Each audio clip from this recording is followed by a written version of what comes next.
let's talk with Tom in Arizona. Man, I haven't had many people from Arizona call in. I miss Brenton. Oh, hello. Hi. How are you guys? I'm doing good. Do you have us on in the background? Because I can hear my voice coming through your phone. It's very distracting. Tom, didn't the call screeners warn you not to do that? Oh, okay. It happened. Yeah, so... No worries.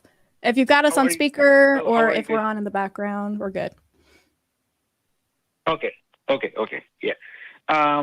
So I just want to talk, like, do you guys oppose a religion, or do you guys just think a religion has no evidence, you know? Oh, yeah. Good question. Johnny, what do you say? I oppose religion.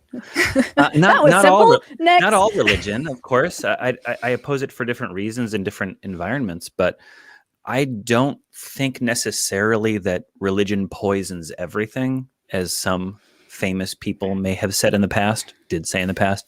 But I think it leads people down the path of magical thinking, of faith in authority that's unfounded, of passing the buck to someone else to do your own critical thinking and research and evaluation. But mostly it's abdicating your own responsibility for your actions. Personally, whatever I do, I'm on the hook for it. And if there is a savior or a series of rituals that I can perform that without making up to the people that I've wronged, that somehow absolves me of my crime or makes the world a better place because I've done this series of rituals, that's just wrong-headed to me. Also, it's just problematic that people can't separate their own mystical beliefs from what they think is good in society, because it makes sense that they would have that problem, because they're talking about eternity. They're talking about eternal consequences for their actions. And why wouldn't you do what's better for someone on an eternal scale than what's good for a person in the immediate scale? So I oppose it, but that doesn't mean that I want to crush all religion in front of me, to take it away from people, to prevent them from practicing it or believing their thoughts by some dictate of atheism in any way. I think V would agree with me, but we'll see, that we want to show that there's an alternative to a religious way of thinking, a mystical thinking, magical thinking, and show that it's more reliable, that it's more compassionate, that it's more effective in making the world a more livable place for all people. And then they choose, or they examine the facts in front of them, religious thinkers, and they walk away from it on their own volition. So does that answer your question? Yeah, so when you say like a magical thinking, so you're implying, like you're saying like without evidence, right? Well, magical thinking is a very specific kind of thinking where you think that the things that happen in your head influence reality. So say you had a football team that you really liked. It was during the Super Bowl and they were playing, and you're like, if I get up off this couch to go to the bathroom, they are going to lose. Yeah. Because I need to be here to help them win. And you actually, in some way, think that will help. That's magical thinking. So a comparison religion-wise would be praying and thinking that a prayer that you say, no matter how fervently you mean it, impacts the real world. Yeah, right. For example, do you always walk by faith, right? Like when you go to college, you hope that you graduate, you succeed with the degree and get a job, right? You don't just wait for the evidence, right? You are just having a positive thinking, right? Like, well, actually, colleges do a pretty intense job of demanding a lot of evidence that you would be good in that college before they let you in. No, I'm not just college, but when you start a business or anything, like you invest in something, you always look for the positive side. Always, you're hopeful, right? Yeah. I would definitely advise against investing without doing enough research to accurately predict what would happen to your money. Tom, I think most successful business people, yeah. Well, here's my question.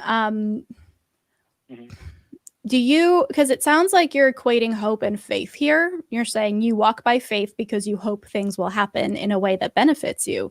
Are those the same thing for you? Hope and faith? Oh, I'm sorry. Can you say that again? Hope And faith. I mean, let's take about Christianity. Let's talk. So, so you okay? Can you rephrase that question? I'm sorry. Sure.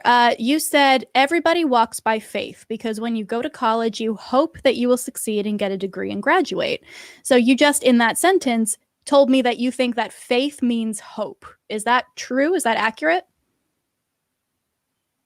Yeah, kind of. Yeah, it has. If it has documented health benefits, like religious upbringing has health benefits. Like scriptural reading has its own health benefits. And there are studies that shows positive correlation between the scriptural literacy and academic achievement, right?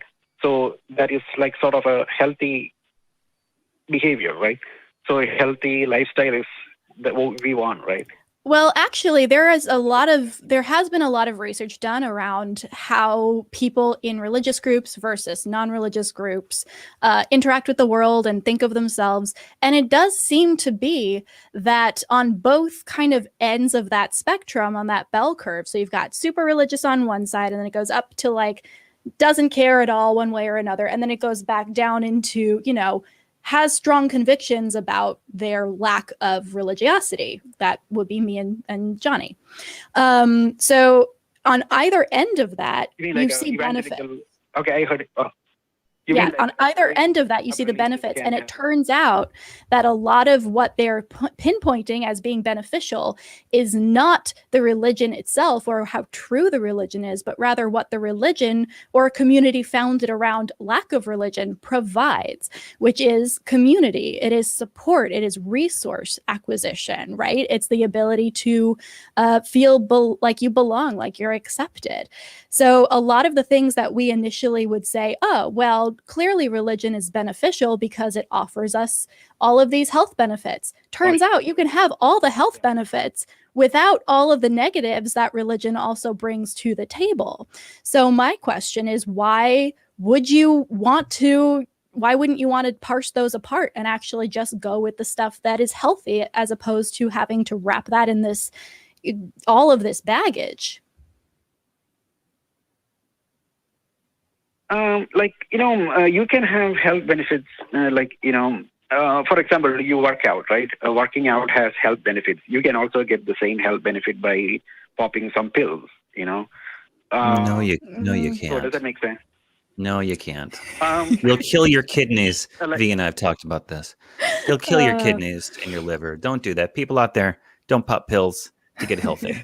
All right? That's a Johnny Angel promise. You can have... I'm sorry. Yeah, go ahead. No. Yeah, go ahead. Sorry. Well, I feel like we're bouncing all over the place here. And I want to make sure we go back to your original question because that's what you called in for. We want to make sure we're getting on track. Sure. You asked whether or not we oppose religion or just don't find it convincing. For me, it's both. Right. I don't find it convincing personally, but I also think that it can be dangerous. But very much like what Johnny said, that does not mean that I want to get rid of it entirely. I actually liken it very much to the Second Amendment and the conversation around guns in this country, right? So there are people who are like, we should destroy all guns, I guess. I'm told by people on the far right that that's a thing. Melt them down and make, I don't know what. Candelabras. But I'm not in that camp. I think that in certain circumstances, having a gun is probably a good idea, whether you want to have fun at a shooting range or, you are working on a farm and you need to protect your flock from whatever. That's cool, too. But I think that the unregulated and absolutely just saturated culture around guns in this country is very irresponsible. And I think that it is leading to a lot of harm. So that is kind of the same way I view religion. It is a tool, right? And in certain instances, sure, it can be useful to the individual. I don't want to take away religion from every individual. What I do want to do is make sure that it is regulated and make sure that not everybody can get their hands on it in a way that will hurt other people. For me, I think it's dangerous.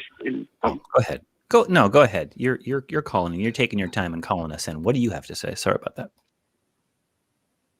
Look, I just think that, for example, in contemporary America, like a country founded on Judeo-Christian principles, it will have influence. You can just eliminate religious influence, right? Like you will have, the foundational, like all the legal systems were based on Bible and things like that. So that's actually not true. That is true. We do not have the time to get into that, but I would recommend you go back to a previous episode of Talk Heathen where Andrew Seidel is on the show with Jamie Boone back when we were still in the studio. They have a really good conversation around this exactly. Andrew Seidel is the lawyer with the American Atheist Foundation, and he wrote a book called Our Non-Christian Nation, I believe. It's the founding myth, which I just read. Myth. That's you it. should check it out. Yes. Yeah. And he goes into it a lot, and I've done research as well. The book Sex and the Constitution is a great place to start if you're interested, by Jeffrey Stone. It's propaganda that the country was founded on Judeo-Christian principles, especially the idea that our laws and our system of government was based on it. It was very explicitly not based on it. But that's a conversation for another time. Tom, thank you for calling in. Feel free to call in again with another question. I hope we did answer at least that initial question for you. Yeah, take care, Tom. Okay. Yeah, it was a pleasure chatting with you. Thank you so much. Okay, bye. All right. That is probably one of the most frustrating misconceptions to me personally. Is Andrew with FFRF, not American Atheists? I got so many things wrong in that sentence. Right. But yeah, just the idea that like, oh, well, this is a Christian country. So, right. And that like, it's not. And it just, if you come at me with that, the only thing you're telling me is that you are very susceptible to propaganda. Yeah.